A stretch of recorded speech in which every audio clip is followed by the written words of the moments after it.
Avec la leçon 277, nous sommes rappelés « Ne me laisse pas lier ton fils aux lois que j'ai faites. » Ton fils est libre, mon père. Ne me laisse pas imaginer que je l'ai lié aux lois que j'ai faites pour gouverner le corps. Il n'est soumis à aucune des lois que j'ai faites par lesquelles je tente de rendre le corps plus sûr. Il n'est pas changé par ce qui est changeable. Il n'est l'esclave d'aucune des lois du temps. Il est tel que tu l'as créé parce qu'il ne connaît pas de loi sauf la loi de l'amour.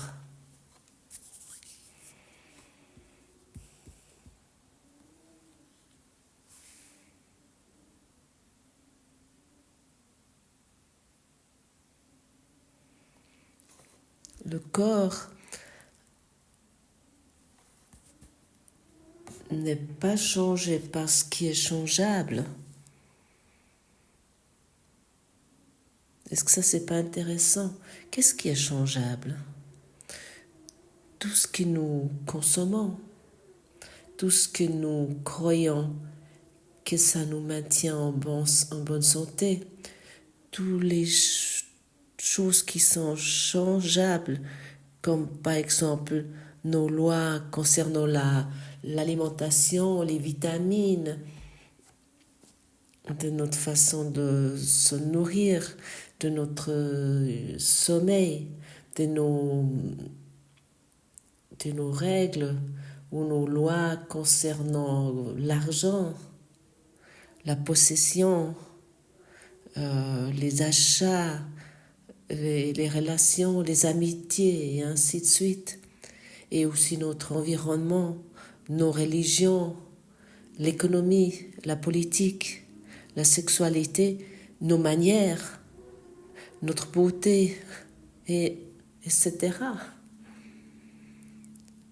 Nous vivons après des milliers de lois et des règles. Et cette leçon se réfère à une autre leçon que nous avons déjà une fois regardée. Je suis soumise à aucune loi sauf les lois de Dieu.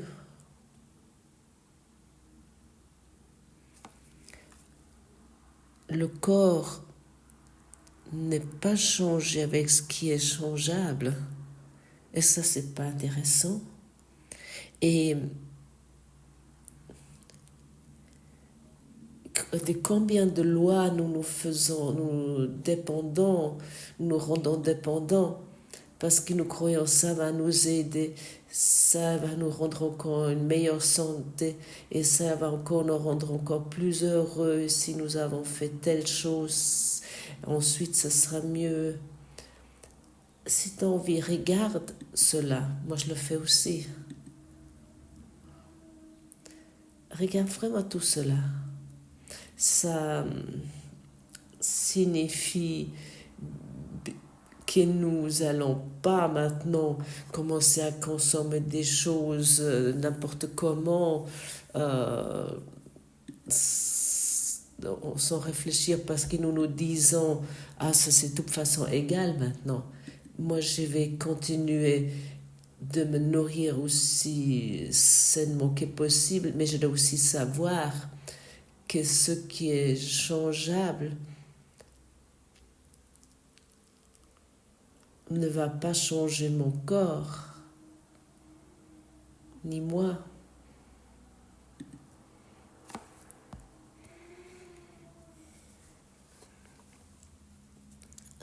Alors, qu'est-ce qui me change? Mais bien sûr, mon esprit. Bien sûr, comment je regarde sur les choses, ou dit autrement, et si je regarde avec amour sur une situation ou si je continue à regarder avec peur sur une situation, avec une angoisse, si je me rends dépendant d'un remède que je crois que ça va me maintenir en bonne santé, qu'est-ce que je fais à ce moment-là? Je rends le corps réel. Et nous espérons aussi que nos lois ou nos règles que nous avons établies nous délivreront. Ça semble de garder toute chose sûre et intacte, pour garder tout en sécurité et intact. Et Jésus nous dit sans cesse que ces lois nous lient et qui nous emprisonnent. Parce que finalement, ils sont tous, sans exception, la peur, basée sur la peur. Ça veut dire qu'ils ne sont pas dans l'amour. Nous sommes dans la peur. Finalement, ils n'ont pas de signification, mais dans le rêve, nous donnons à ces choses la signification. Nous croyons que notre bonheur dépend de cela, peu importe où nous regardons. Nous voulons accomplir, nous voulons voir accomplir les lois que nous avons établies. Pas que chez nous, mais aussi chez les autres. Et pourquoi cela est aussi possible que nous regardons cette façon sur les autres? Parce que nous regardons, nous considérons ce corps encore comme quelque chose de particulier. Et l'ego est vraiment très malin concernant cela. Nous arrêtons certaines choses parce que nous sommes devenus des êtres spirituels, mais nous commençons avec d'autres choses parce que nous sommes devenus spirituels, mais nous sommes toujours encore dépendants des choses. Je le dis pour la raison que tu peux également le vérifier pour toi. Et peut-être tu peux prendre des décisions qui t'emprisonnent plus. Et encore une fois, je te rappelle, nos pensées, nos convictions sont vraiment très puissants. C'est toi qui tu établis les lois après lesquelles tu vis. Personne d'autre fait cela. C'est que toi. Mais vraiment personne d'autre. Est-ce que ça s'est compris? Est-ce que ça s'est vraiment compris chez toi? Personne d'autre établit les lois dans lesquelles tu dois vivre. Tu les établis.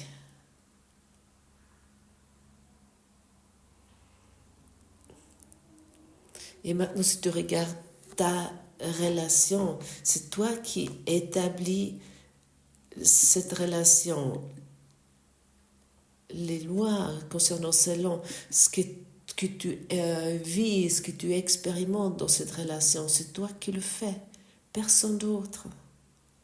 Pas ton partenaire de vie, pas ton conjoint, pas ton environnement, pas la politique, mais toi en tant qu'esprit, pas en tant que corps. Et pour cette raison, c'est déjà ici répété souvent, c'est une éducation d'esprit qu'il s'agit ici, et pas une éducation du corps ou une éducation de l'ego. Tu ne vas pas être, tu n'es pas enseigné comment obtenir un meilleur ego pour ensuite être plus heureux et d'obtenir plus de quelque chose que tu crois que cela te manque. Est-ce que tu es aujourd'hui prêt de regarder toutes tes lois, vraiment tout, sans exception, jusqu'au fond, et de reprendre tout à toi, de reprendre la responsabilité de ta projection, de tes pensées, Par exemple, pour moi, j'ai constaté que mes réactions dans les relations sont des lois qui me blessent. Des personnes qui me sont proches, comme par exemple Silke, elle me met dans la capacité de créer des réactions en moi où je suis moi-même ensuite surpris. Mais ça sont des lois que j'ai établies parce qu'elle ne devrait, selon mes lois, pas agir ou réagir ou penser ou répondre ou dire des choses dans certaines situations. Que cela ensuite me motive d'être désagréable, de réagir d'une façon désagréable. Alors qu'est-ce que j'essaie de dire avec cela où j'aimerais arriver et lorsque je découvre une réaction pas juste en moi, ce sont des lois et des images de moi auxquelles je pense encore d'une façon inconsciente et que je n'ai pas encore délivré, mais qui sont là pour enfin être pardonnées, délivrées. Et pour cette raison, ces réactions sont un cadeau. Parce qu'il me montre des lois inconscientes auxquelles que je crus. Et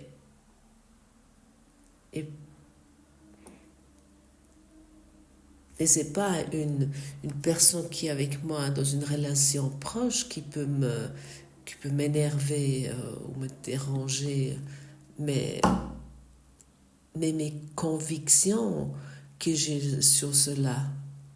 Et ainsi, regarde toute ta litanie des choses où tu te laisses encore t'agacer ou énerver ou déranger.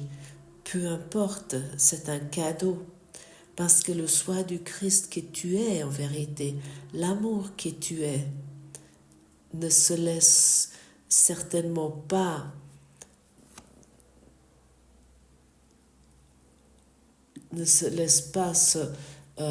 s'agacer ou s'exciter après des réactions ou des paroles d'autres personnes, des soi-disant autres personnes.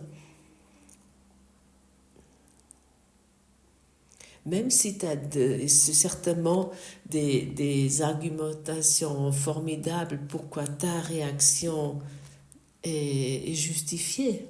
Je connais cela très bien. Et toi aussi. Et ainsi, regarde tes réactions sur tes amis, tes saints amis, qui sont tes protagonistes, que tu as mis à tes côtés, qui doivent te démontrer quelle conviction, quelle loi toi t'aimerais encore rendre réelle. Et ici, ça ne peut pas être assez souvent dit, c'est uniquement toi qui établis ces lois, personne d'autre. Est-ce que ça, c'est pas un cadeau merveilleux? Et ainsi, tu peux regarder maintenant totalement autrement sur le monde. Au moins, de vérifier une fois tes lois, tes convictions. Et celui-là qui ne le fait pas, il va rester dépendant de ces lois. Il est encore emprisonné de cela. Il est emprisonné dans son vouloir avoir raison. Et tu connais cela très bien si tu es coincé dans des des structures de réaction comme ça, dans cette façon de réagir, ça peut durer très longtemps. Si tu vas avoir raison tout le temps, par exemple. Et Jésus, notre merveilleux enseignant, nous dit: Eh, tu t'es trompé. Regarde ce que tu t'infliges. Et ici, c'est encore une fois répété, tu t'infliges uniquement cela à toi. Personne dans cet univers peut t'infliger quoi que ce soit. Et le corps, c'est également doit toujours être répété, uniquement un outil, un moyen de l'esprit. Le corps est totalement neutre. Il ne peut pas exister par lui-même. Le corps est totalement sans nom. Le corps n'a pas de caractéristiques. Il n'a pas de trait de caractère. Le corps est totalement neutre. Et ça, c'est souvent formulé ici. Il n'y a personne qui agit. C'est-à-dire, on dit peut-être autrement, celui-là qui est en face de toi, c'est pas quelqu'un c'est pas celui qui agit.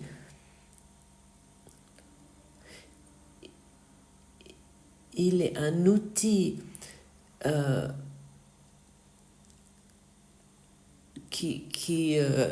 outil qui a réagi, qui te montre où tu te dissocies encore de l'amour.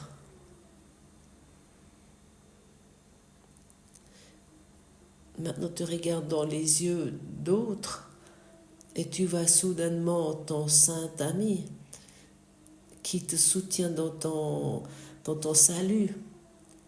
Et encore une fois, soit dit, si nous parlons ici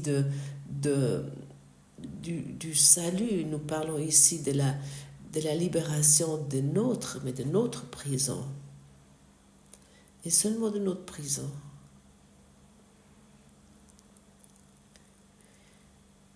Et nous ne voulons plus maintenant mettre des jolies fleurs dans cette prison. Nous ne voulons plus peindre des barreaux des couleurs qui nous plaisent pour que nous nous sentons mieux là-dedans.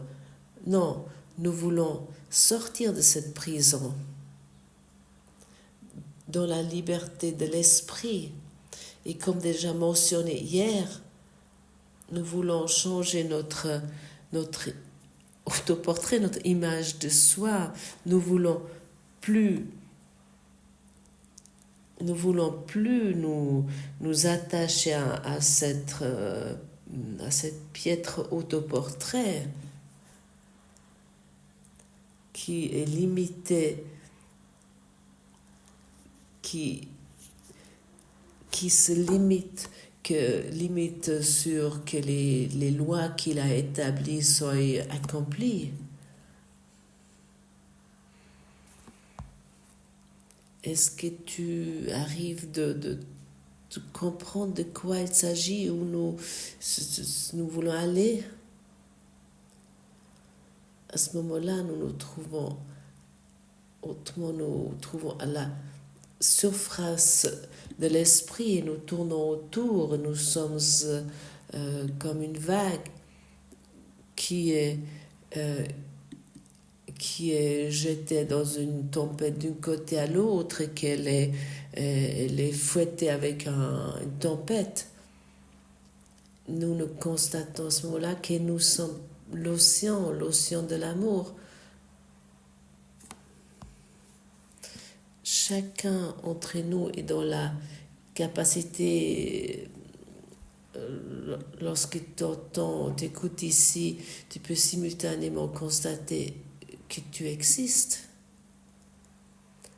sans les lois que tu as établies, que j'ai établies. J'existe.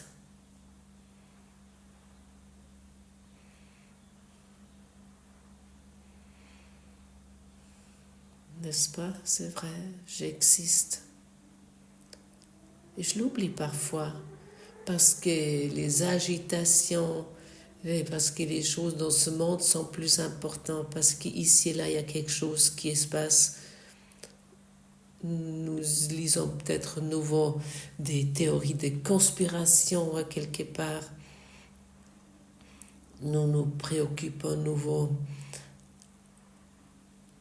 avec un conflit. Ah oui, à propos, nous sommes en ce moment à Corfou, en Grèce, et nous nous proposons ici une rencontre, un séminaire avec des personnes merveilleuses et qui commencent à arriver et s'habituent à cette île. Et depuis la perspective de l'Allemagne, c'est certainement une atmosphère merveilleuse. Si on pourrait dire c'est une existence agréable. Mais malgré si tu écoutes les conversations, par exemple dans un restaurant, autant par exemple qu'on discute sur le conflit dans le Proche-Orient, tu entends les conversations, tu entends les peurs, les inquiétudes, les menaces, et ainsi nous nous rendons cela réel. Si c'est compris comme un fait, et qu'est-ce que pouvons-nous faire lorsque nous écoutons des conversations? Et c'est certainement pas un hasard qui t'entend ou tu participes à des conversations de cette façon, sur cela.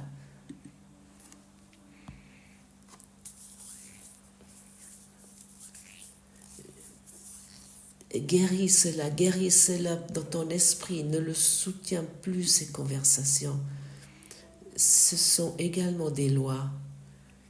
Ils sont depuis de temps, ils sont pratiqués dans ce monde avec des guerres, des défaites, et puis ensuite au niveau de la paix pendant quelques générations, mais qui ensuite à nouveau menacées.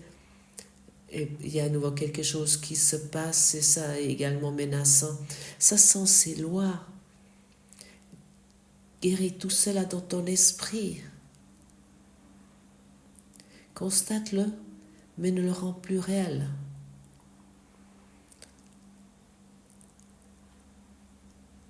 À propos, l'ego a également établi un plan de pardon. On le constate, on discute là-dessus, on parle là-dessus, on converse, et ensuite on pardonne. Ça ne fonctionne pas ainsi. Parce que ainsi, nous l'avons nouveau rendu réel. Nous le constatons sans discuter là-dessus, sans parler là-dessus, sans vouloir le voir dans une autre lumière. Nous regardons immédiatement. Et pour cette raison, Jésus nous invite sans cesse dans ce cours au miracle dès que nous constatons, le donner aussi rapidement au Saint-Esprit. Cette conversation que je perçois, je le pardonne maintenant. Point.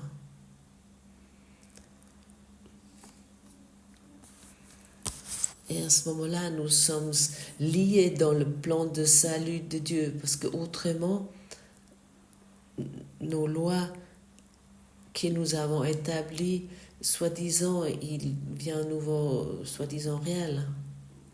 Et qu'est-ce qui est maintenant utile pour cet univers? Comment on peut être serviable pour ces conflits utiles qui se passent dans cet univers?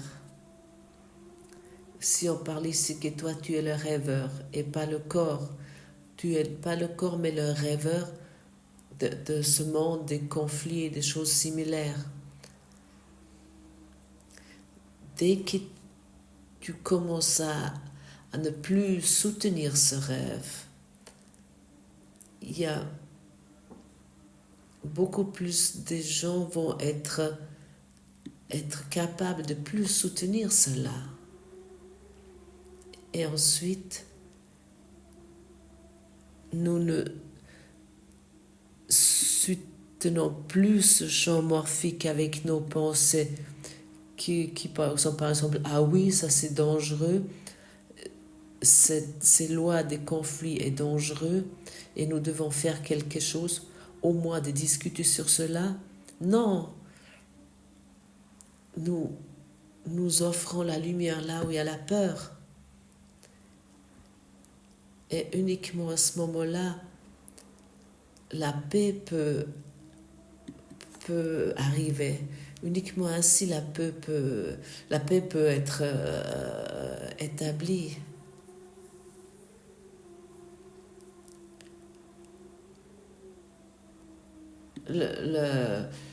L'être humain pense d'une façon très limitée concernant cela. Et on pourrait dire qu'il est attaché à une laisse très courte parce qu'il pense qu'il ne peut pas penser jusqu'à la fin, mais toi, tu peux le faire maintenant.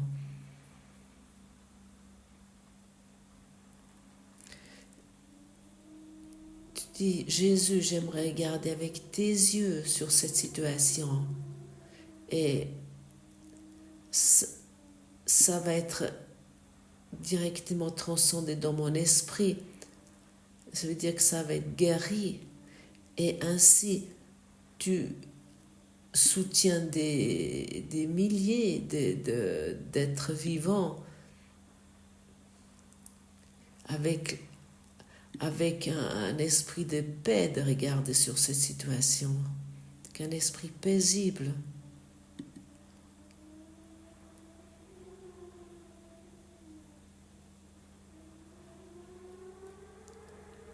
Et nous avons aujourd'hui assez de participation qui entend ces mots. Et ainsi, je peux te demander, est-ce que tu es prêt de pratiquer cela? Parce que ce cours en miracle t'était donné pour que cela soit pratiqué. Et Jésus te demande de le soutenir dans cela, il te demande de soutenir, d'établir la paix avec l'amour.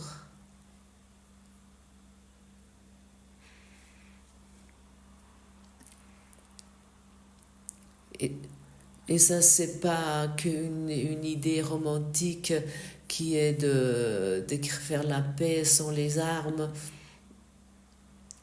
mais enfin, l'esprit va être mobilisé. Ton esprit créateur va être mobilisé. Toute la souffrance, toute la douleur peut être terminée. Toi, tu peux le faire. Ne te laisse pas dire, ah, de toute façon, tu ne peux rien faire pour cela.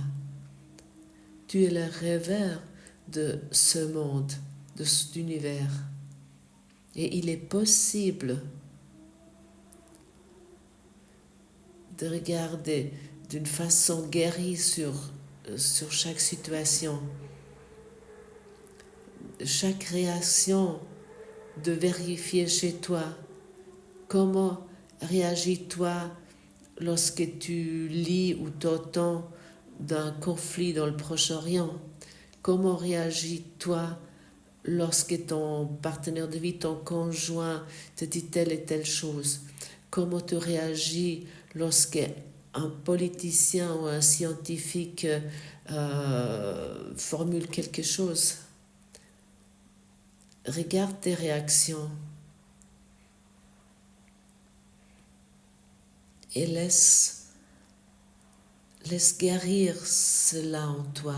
Qu'est-ce que ça signifie finalement? Ça signifie nous dégageons l'autel que nous avons tellement rempli avec nos lois,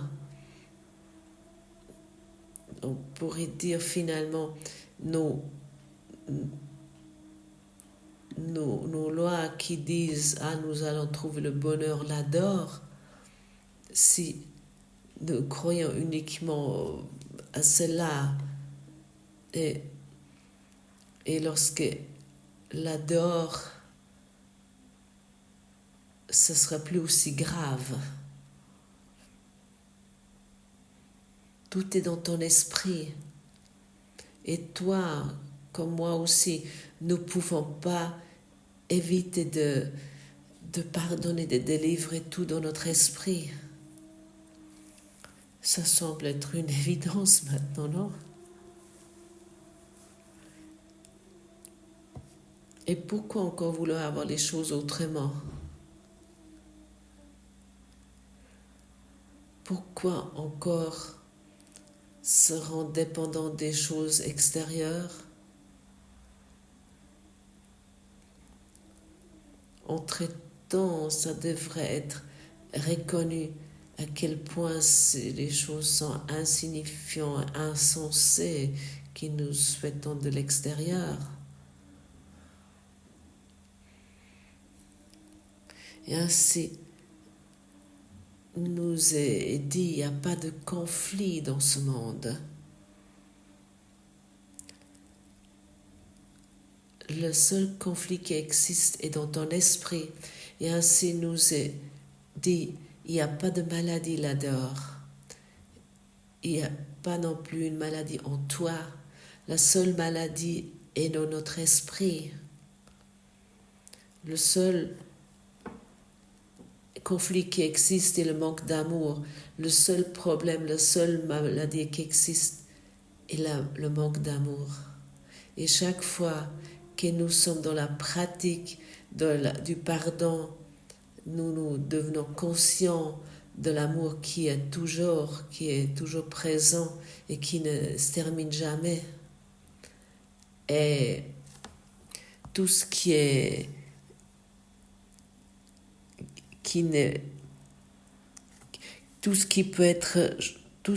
changeant ne peut pas me changer.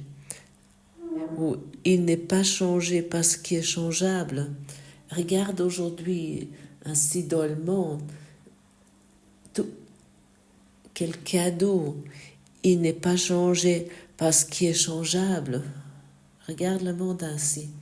Alors, je dois toujours être tel que Dieu m'a créé. Je dois toujours encore être l'amour. Et aujourd'hui, nous ne voulons plus avoir peur de l'amour. Nous voulons abandonner cette peur. Abandonner la peur de la vérité. De la vérité, ce que nous sommes vraiment. Notre vrai soi. Et quel sentiment ça te procure, ce qui t'était communiqué ici, ce qui t'était dit ici.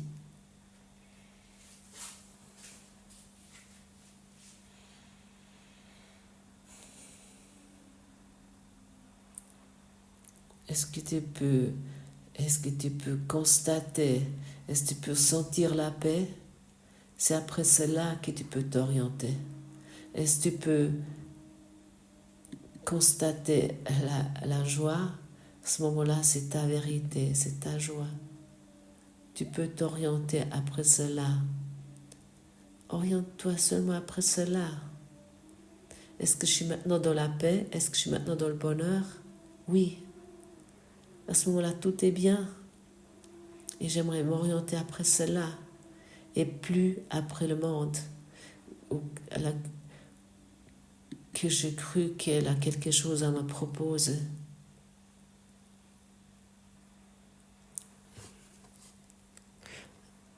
N'adorons pas d'idole et ne croyons en aucune des lois que l'idolâtrie voudrait faire pour cacher la liberté du Fils de Dieu. Il n'est rien qui le lie sauf ses croyances. Or, ce qu'il est bien au-delà de sa foi, en l'esclavage, où on est la liberté. Il est libre parce qu'il est le fils de son Père. Il ne peut pas être lié à moins que la vérité de Dieu puisse mentir et que Dieu puisse vouloir se tromper lui-même. Qu'es-tu?